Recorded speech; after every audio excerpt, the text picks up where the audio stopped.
जय हिंद दोस्तों, नमस्कार। स्वागत है आपका हमारे YouTube channel GK with RK में। तो फ्रेंड्स, बहुत दिनों से लोगों का यहाँ पे कमेंट आ रहा था कि सर एसएससी जीडी का भी यहाँ पे स्पेशल टेस्ट आप लेकर के आइए। ठीक है, तो आपको हम बता दें कि अगर यदि आप एसएससी जीडी 2022-23 के फार्म भरने के विचार में हैं या फिर आपको लगता है कि आप यहाँ पे एसएससी जीडी का फार्म भरेंगे, सबसे पहले आपको हम बता दें कि यहाँ पे लगभग 84,000 से ऊपर सीटों के लिए एसएससी जीडी 2022-23 का वैकेंसी यहाँ पे आएगी। ठीक है, तो आपको इसके लिए तैयारी पहले से ही करनी पड़ेगी। अगर यदि आप एसएससी जीडी में नौकरी लेने का सपना देखते हैं तो यहाँ पे आपको पढ़ाई के ऊपर फोकस करनी पड़ेगी, क्योंकि इसमें परीक्षा होती है और परीक्षा को निकालना बहुत ज़्यादा इम्पोर्टेंट होता है, क्योंकि लाखों लोग भरते हैं। सोचिए, पूरे भारत में 84,000 के आसपास सीट रहेगा, कितने लाख लोग भरेंगे और उसमें से आपको यहाँ पे निकालना है। समझ गए? तो हम आपको बता दें कि ये वीडियो किन के लिए इम्पोर्टेंट है। सिर्फ एसएससी जीडी वालों के लिए नहीं, अगर यदि आप डिफेंस में किसी भी तरह की परीक्षा की तैयारी करते हैं, ठीक है, जैसे कि एसएससी जीडी हो गया, आर्मी, नेवी, बीएसएफ, एमटीएस में यदि एसएससी वगैरह की तैयारी करते हैं, Jharkhand police, Bihar police, UP police, MP police, तो देखिए सभी में क्या है ना कि जीके के प्रश्न पूछे जाते हैं। क्लियर है?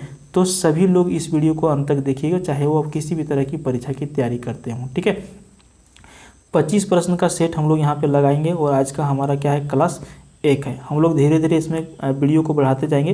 प्रत्येक वीडियो में आपको 25 जीके के प्रश्न देखने के लिए मिलेंगे। ठीक है, एसएससी जीडी स्पेशल बैच। ठीक है, तो चलिए, ज़्यादा कुछ हम बोल दिए, अब हम लोग स्टार्ट करते हैं प्रश्न की ओर। सभी लोग अंत तक जुड़े रहेंगे। पहला प्रश्न को क्या पूछ रहा है कि निम्नलिखित में से कौन सी गैस अम्ल वर्षा आने की एसिड रेन का कारण बन सकती है? सही उत्तर क्या होगा इसका? ऑप्शन सी हो जाएगा। ठीक है, SO2, ये जो है SO2, ये क्या है, एसिड रेन का कारण बन सकती है। क्लियर है? ऑप्शन सी सभी लोग आंसर करेंगे। थोड़ा सा जूम कर लेते हैं। दूसरा प्रश्न देखिए, दूसरा प्रश्न में क्या बोल रहा है कि निम्नलिखित में से किस पदार्थ में सबसे अधिक विशिष्ट ऊष्मा होती है? ठीक है, तो 4 ऑप्शन आपके सामने हैं, लोहा, तांबा, पारा या फिर पानी। इन चारों ऑप्शन में से सबसे अधिक जो विशिष्ट ऊष्मा जो होती है वो आपका होती है पानी में। ठीक है, सही आंसर क्या हो जाएगा? ऑप्शन डी हो जाएगा, पानी। अगला प्रश्न देखिए, विश्व स्वास्थ्य संगठन WHO का मुख्यालय कहाँ पर स्थित है? ठीक है, विश्व स्वास्थ्य संगठन WHO, वर्ल्ड हेल्थ ऑर्गेनाइजेशन, इसकी स्थापना कब हुई थी? सही आंसर हो जाएगा आपका वर्ष 1948 ईस्वी में इसकी स्थापना की गई थी। क्लियर है? 4 नंबर प्रश्न आपको यहाँ पे पूछा जा रहा है।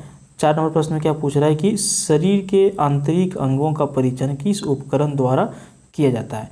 तो देखिए, शरीर के आंतरिक अंगों का परीक्षण करने का जो उपकरण है इसको कहा जाता है एंडोस्कोप। ठीक है, क्या कहा जाता है? एंडोस्कोप इसको कहा जाता है। इसके माध्यम से शरीर के आंतरिक अंग जो होते हैं, अगर यदि किसी तरह की प्रॉब्लम होती है तो एंडोस्कोप के माध्यम से परीक्षण करके उसके बारे में जानकारी निकाला जाता है। जैसे आंत में प्रॉब्लम हो गया, पेट में ज़्यादा दर्द होता है, एंडोस्कोप के माध्यम से वहाँ पे इसका जांच किया जाती है। ठीक है, अगला प्रश्न देखिए, हम लोग करेंगे यहाँ पे 5 नंबर प्रश्न की चर्चित किताब, जो बहुत ही चर्चित पुस्तक है हेमलेट, जिसका नाम है, किसके द्वारा लिखी गई थी? तो देखिए, चर्चित पुस्तक हेमलेट यहाँ पे लिखने का जो श्रेय जाता है वो जाता है विलियम शेक्सपियर को। ठीक है, अन्य की ऑप्शन ये यहाँ पे बिल्कुल करेक्ट आंसर आपका हो जाएगा।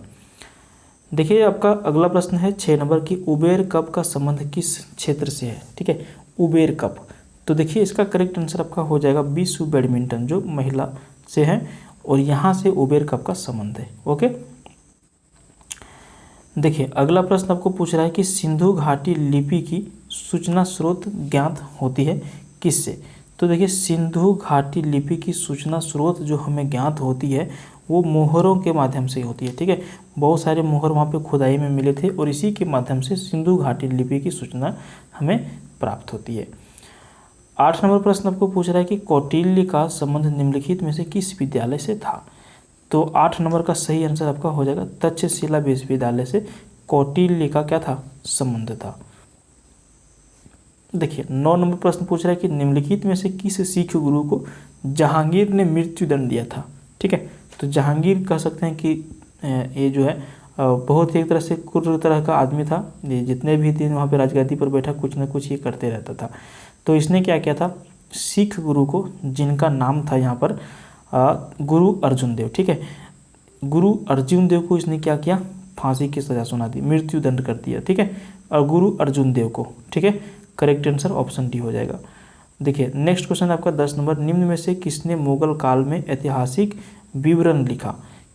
निम्न में से किसने मुगल काल में ऐतिहासिक विवरण लिखा? सही उत्तर आपका होगा ऑप्शन सी, गुलबदन बेगम ने। ऑप्शन सी बिल्कुल करेक्ट आंसर हो जाएगा। हिंदुस्तान सोशलिस्ट रिपब्लिकन एसोसिएशन के संस्थापक नेताओं में से कौन एक थे? ठीक है, हिंदुस्तान सोशलिस्ट रिपब्लिकन एसोसिएशन, ठीक है, इसके जो संस्थापक थे वो कौन थे? करेक्ट आंसर आपका हो जाएगा भगत सिंह, आने की ऑप्शन बी। ठीक है, नेक्स्ट क्वेश्चन देखते हैं। अगस्त 1932 के रैमजे मैकडोनाल्ड ने सांप्रदायिक पंचाट के द्वारा पहली बार एक पृथक निर्वाचन समूह बनाया गया। ये किन के लिए बनाया गया था? सही उत्तर 12 नंबर का ऑप्शन डी हो जाएगा, अछूतों के लिए बनाया गया था। ठीक है, सही आंसर ऑप्शन डी। अगला प्रश्न है, स्वराज आम जनता के लिए होना चाहिए, केवल वर्गों के लिए नहीं, के प्रसिद्ध सूत्र की घोषणा किसने की थी? सही उत्तर होगा ऑप्शन ये, CR दत्त ने। ठीक है, क्या कहा था कि स्वराज आम जनता के लिए होना चाहिए, केवल वर्गों के लिए नहीं, वर्गों मतलब ऊंचे वर्गों के लिए, ये कहा था किसने? CR दत्त ने। ठीक है, नेक्स्ट क्वेश्चन आपको पूछ रहा है कि गांधी जी ने साबरमती आश्रम की स्थापना कब की थी? सही उत्तर होगा ऑप्शन ये, 1917 ईस्वी में। अगला प्रश्न आपको पूछ रहा है कि CEAT टायर्स के ब्रांड एम्बेसडर के रूप में किसे नियुक्त किया गया? CEAT बहुत ही फेमस टायर है। ठीक है, आप यहाँ पे बाज़ार में जाते होंगे तो CEAT के बारे में हर कोई को लगभग पता है, और इसके जो ब्रांड एम्बेसडर नियुक्त किए गए हैं वो नियुक्त किए गए हैं आमिर खान को। आगे बढ़ते हैं, देश का पहला मेडिकल डिवाइस पार्क किस राज्य में स्थापित किया जाएगा? सही उत्तर होगा 16 नंबर का ऑप्शन ये, केरल राज्य में देश का पहला मेडिकल डिवाइस पार्क स्थापित किया जाएगा। अगला प्रश्न है, विश्व जोखिम सूचकांक, ठीक है, 2020 में भारत की रैंक क्या थी? तो देखिए विश्व जोखिम सूचकांक 2020 के रैंक में भारत का स्थान था 89, ऑप्शन सी। अगला प्रश्न आपको पूछ रहा है कि भारत के पहले ई संसाधन केंद्र न्याय कौशल, ठीक है, ई संसाधन केंद्र न्याय कौशल का उद्घाटन कहाँ किया गया है? 18 नंबर का सही आंसर आपका हो जाएगा नागपुर, आने की ऑप्शन बी। अगला प्रश्न है, हाल ही में भारतीय वायुसेना ने सुखोई 30 विमान से किस मिसाइल का सफल परीक्षण किया है? तो सही उत्तर होगा 19 नंबर का ऑप्शन बी, ब्रह्मोस। ठीक है, हाल ही में भारतीय वायुसेना ने सुखोई 30 विमान से जो है ब्रह्मोस मिसाइल का सफल परीक्षण किया है। 20 नंबर प्रश्न पूछ रहा है कि अंग्रेजों ने भारत में अप्रत्यक्ष चुनाव की प्रणाली पहली बार निम्नलिखित में से किस अधिनियम द्वारा प्रारंभ की थी? सही उत्तर होगा ऑप्शन डी, 1892 अधिनियम के द्वारा जो है अंग्रेजों ने भारत में अप्रत्यक्ष चुनाव प्रणाली की पहली बार जो है अधिनियम द्वारा प्रारंभ की थी। कब से? 1892 ईस्वी से। अगला प्रश्न है, स्वतंत्रता से पूर्व रियासतों में कौन सी रियासत सबसे बड़ी थी? जब हमारा देश आज़ाद नहीं हुआ था, स्वतंत्र नहीं हुआ था, उस टाइम जो है सबसे बड़ी रियासत जो थी, ठीक है, इसका नाम क्या था? तो ये हैदराबाद रियासत था। ठीक है, हैदराबाद करेक्ट आंसर हो जाएगा। 22वां प्रश्न पूछ रहा है कि संविधान के खाली स्थान 1946 के अंतर्गत भारतीय संविधान का निर्माण हुआ, वो कौन सा प्लान के हिसाब से हुआ था? तो 22 नंबर का सही उत्तर होगा कैबिनेट मिशन प्लान के तहत जो 1946 के अंतर्गत भारतीय संविधान का निर्माण हुआ था। 23 में पूछ रहा है कि उत्तर कोरिया तथा दक्षिण कोरिया के बीच सीमा रेखा को क्या कहते हैं? तो देखिए उत्तर कोरिया और दक्षिण कोरिया के बीच जो सीमा रेखा है इसको कहा जाता है 38वीं समानांतर रेखा, आने की ऑप्शन सी। ठीक है, करेक्ट आंसर है ऑप्शन सी। 24 यहाँ पे देखिए सेशेल्स द्वीप कहाँ पर स्थित है? 24 का सही आंसर होगा हिंद महासागर में सेशेल्स द्वीप जो है ये आपका स्थित है। ठीक है, देखिए और इस वीडियो का जो आपका अंतिम प्रश्न है, 1955 में कौन से बैंक का नाम बदलकर स्टेट बैंक ऑफ इंडिया यहाँ पे नाम रखा गया था? तो देखिए 1955 ईस्वी में यहाँ पे स्टेट बैंक ऑफ इंडिया नाम रखा गया। इसका पुराना नाम क्या था? तो इसका पुराना नाम था इंपीरियल बैंक ऑफ इंडिया। ठीक है, कौन सा bank? Imperial bank of India. RBI का स्थापना हुआ था 1935 ईस्वी में। 1949 ईस्वी में इसका क्या किया गया? नेशनलाइजेशन किया गया, राष्ट्रीयकरण किया गया। तो बैंक से भी प्रश्न आपको परीक्षा में पूछे जाते हैं, सभी लोग ध्यान रखेंगे। ये आज का क्लास 1 था। अगर यदि आपको क्लास ये अच्छा लगा तो आप हमें कमेंट करिएगा, तो हम यहाँ पे नेक्स्ट पार्ट आपके लिए ले करके आएंगे। अगर यदि आपको पसंद आया होगा तो, नहीं पसंद आया होगा तो हो सकता है कि वीडियो तो हम लाएंगे लेकिन बहुत लेट से इसका लाएंगे। तो कैसा लगा वीडियो कमेंट करिए नेक्स्ट पार्ट के लिए। थैंक यू, मिलते हैं नेक्स्ट वीडियो में। जय हिंद।